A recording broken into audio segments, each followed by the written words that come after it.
Akameti ngana ndo mudo walino Boris hapana kana jandi chada ini hapana ini ndinongoda wewe iwewe kana ndinewe ndinonzwa kufara kana ndinewe nekuti ndiwe unoita kuti ndisade vamwe futi iwewe unoita kuti ndisaone vamwe futi ndiwe unoita kuti ndisade vamwe futi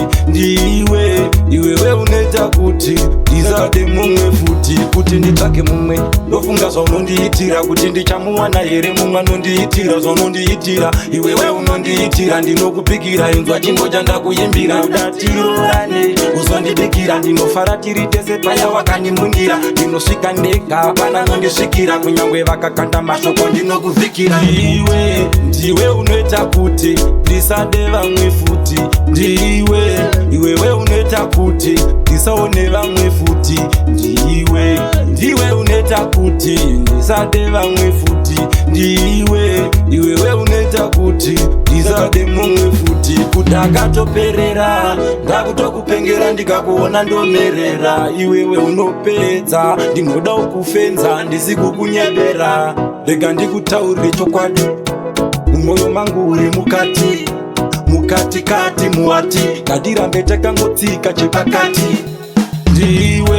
ndiwe unoita kuti ndisade vamwe futi iwewe unoita kuti ndisaone vamwe futi ndiwe unoita kuti ndisade vamwe futi iwewe unoita kuti ndisade mumwe futi kuti nditsvake mumwe ndofunga zvaunondiitira kuti ndichamuwana here mumwe anondiitira zvaunondiitira iwewe unondiitira ndinokupikira inzwa chimbo chandakuimbira udatirorane uzondibikira ndinofara tiri tese paya wakandimundira ndinosvika ndega hapana nondisvikira kunyangwe vakakanda mashoko ndinokuvhikira ndiwe unoita kuti ndisade vamwe futi iwewe unoita kuti ndisaone vamwe futi ndiwe unoita kuti ndisade vamwe futi iwewe unoita kuti ndisade mumwe futi kuti akatoperera ndakutokupengera ndikakuona ndomerera iwewe unopedza ndinoda kukufenza ndisi kukunyebera rega ndikutaurire chokwadi mumwoyo mangu uri mukati muwati ngadirambe takangotsika chepakati ndiwe unoita kuti ndisade vamwe futi iwewe unoita kuti ndisaone vamwe futi